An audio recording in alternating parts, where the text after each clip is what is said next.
Francis Ngannou has managed to land 2 huge heavyweight fights as his first fights in boxing, and Joe Rogan has warned Anthony Joshua ahead of his fight with Francis. Joe Rogan was anything but excited when Francis decided to leave the UFC, and Joe stated, "It's a big loss in my mind, like him going over to the PFL. It bums me out. I understand it. I'm happy he's going to get paid. I'm happy he's going to get to box, but I loved watching this guy fight in the UFC. He was a monster. He was so good, and he is so good. It's going to be interesting. I just don't know who they're going to have him fight." Joe Rogan can't get enough of the power that Francis Ngannou brings to the ring, and Dana White even compared it to a car with the amount of horsepower he has. Dana stated, "Francis Ngannou has the world record for the most powerful punch. His punch is the equivalent to 96 horsepower, which is equal to getting hit by a Ford Escort going as fast as it can.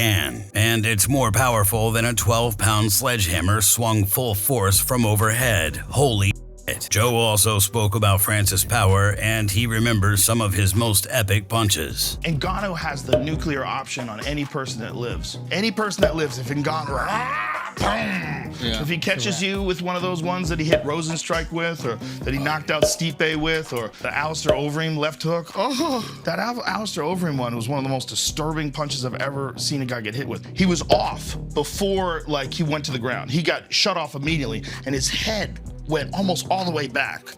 Like, slammed and came back. And then he hit him with a hammer fist. Yeah, but I mean, his head went back while he was standing up. Many fans are upset about the fact that they'll never get to see Francis Ngannou fight Jon Jones in MMA anymore. But Joe Rogan actually believes that there's a chance fans might still get to see it. Joe stated, "It can happen. Francis has his contract with the PFL. Let's say he fights out his contract. Let's say he fights Tyson Fury. Then he fights out his contract, and then at the end of the contract, the UFC offers him a giant chunk of money to fight Jon Jones. So let's say if Jon Jones fights Stipe, who knows who wins that fight, right? Then maybe if he wins, Jon Jones fights Sergey Pavlovich, who's a very scary guy who's coming through the ranks. Tom Aspinall, so maybe it's Tom Aspinall. If Jon Jones wins all those and Francis wins in the PFL and then leaves, then they can have another fight. That would be bonkers. Joe is very impressed with Francis' entry into boxing, though, and he thinks that he should have won his first match against Tyson Fury. Joe stated, "Most people, including me, thought he should have won the decision, including most boxers, most boxing pundits. He lost by 1 point on one judge's scorecard. He won on one judge's scorecard, and another judge, who should go to jail, had it 96-93 for Tyson Fury, which is outrageous." As much as Joe is upset about the first fight against Tyson Fury, he believes things might go a little differently if Tyson changes one thing. Joe stated, "I think he certainly underestimated Francis, and I don't know how hard he trained for Francis. I think if he knows now what he's up against, and he just boxes with a real understanding of the consequences of making a mistake, I think it's probably a different fight." Joe Rogan really believes that Francis could beat any heavyweight boxer who steps in the ring with him, and he stated, "If I were Ngannou, I would tell him, you're going to make so much money in boxing, and I think that he might be able to beat them all. I think he's that good. He's that much of a freak. Look, he up one of the greatest heavyweights, if not the greatest heavyweight besides him of all time. Amazing. He looked for that left hook over and over again. It was clearly something they were looking for. Look, he's incredible. To have your first boxing match ever against the lineal heavyweight champion, 6'9", a juggernaut who's been beating everybody, and rock him, and then rock him again in the 8th round with a barrage of punches. It was amazing performance. Amazing. One of the greatest combat sports performances in the history of the arts. I was screaming. My dog freaked out. I was like, "It's okay, buddy. Daddy's happy." Oh my God, he's amazing. Joe Rogan loves Francis' background story as well, and he explained it on his podcast show. Conversation that I had yesterday with Francis Ngannou about escaping Cameroon, making his way to Morocco, and being arrested 7 times trying to escape Morocco and go to Spain. They would take them after they arrest them, they would hold them, and then they would bring them to the Sahara Desert and drop them off. and they did that to him 7 times. They literally try to kill them. They try to drop them off in the desert, no food, no water, no nothing, no clothes. They did it in the winter. They did it in the summer. In the winter, it's horrific because the temperature drops to an insane level, and they're nowhere to go. And these Africans are doing this on a daily basis, making this journey from whatever country they're in Africa to try to make it to Europe. And he did it over the course of 14 months. And he outlined this 14-month journey of homelessness, living in the forest. Dude, it was crazy.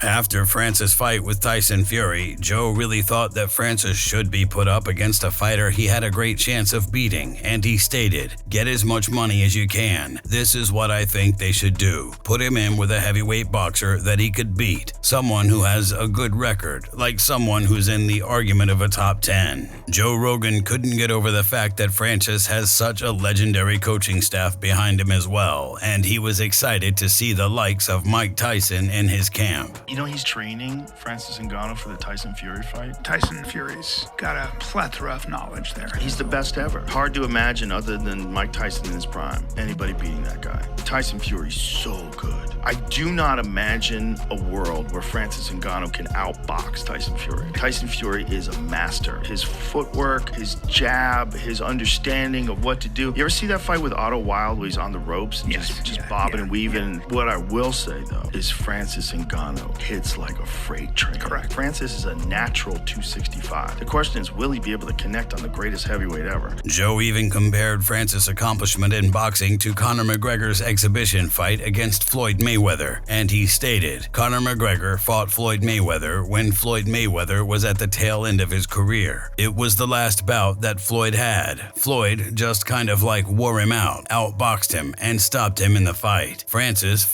dropped Fury in the 3rd round and battered him in the 8th round, and it was just an insane performance. Literally like a legendary combat sports performance. It'll go down in history. Brendan Schaub actually believes that Francis' upcoming fight against Anthony Joshua will be harder. Anthony Joshua, because we're in this weird lane where Francis Ngannou showed his hand in the Fury fight and guys need to take him serious, the element of surprise is gone. So now this can be a worse matchup for Francis Ngannou. Can he do it? Absolutely. Why can he do it? Because Anthony Joshua gets hit. Anthony Joshua doesn't have the same footwork and elusiveness as a Tyson Fury. And when you're playing the game with Francis Ngannou, who's the hardest hitter this side of the Congo, all it takes is one freaking hit. Ask Tyson Fury. He got dropped on his ass, and that was even a great shot. Anthony Joshua's a little more robotic, and he will take those chances. And this is good if you're a Francis fan. But again, cat's out of the bag.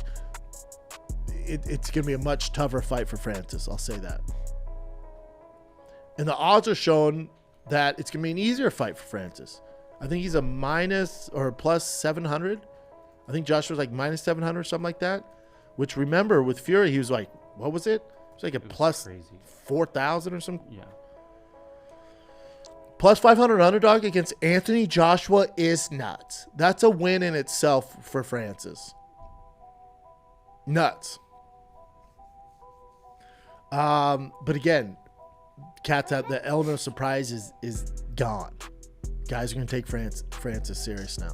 Meanwhile, Lennox Lewis thinks that the risk isn't worth the reward for Anthony, and he stated, in my opinion, the fight adds 0 credibility to AJ's resume. He's supposed to win this fight, and when he does, what does he gain or learn by beating someone in his 2nd heavyweight fight? If he loses, then it's an absolute disaster. The same stood for Fury, and it almost cost him everything. Francis sent a big warning to Anthony Joshua ahead of this upcoming fight, and he stated, if I catch him, then he's going to sleep. Remember, this is the heavyweight division, and everyone is quite strong. You should keep your chin away. Don't go there and sleep, underestimate an opponent, and say, oh, he's not the hardest puncher. If you put your chin in the right position and get hit, even by the lightest fighters, then you might wake up in the white room. So you better keep your chin away and fight smart. It's not chin testing, it is a combat sport. I'm the hardest puncher, but I was in a 10-round fight and couldn't knock out Tyson Fury. I couldn't connect, but you can knock someone out if you can touch them. If you enjoyed this video, make sure to subscribe and check out some of our other videos on the screen right now.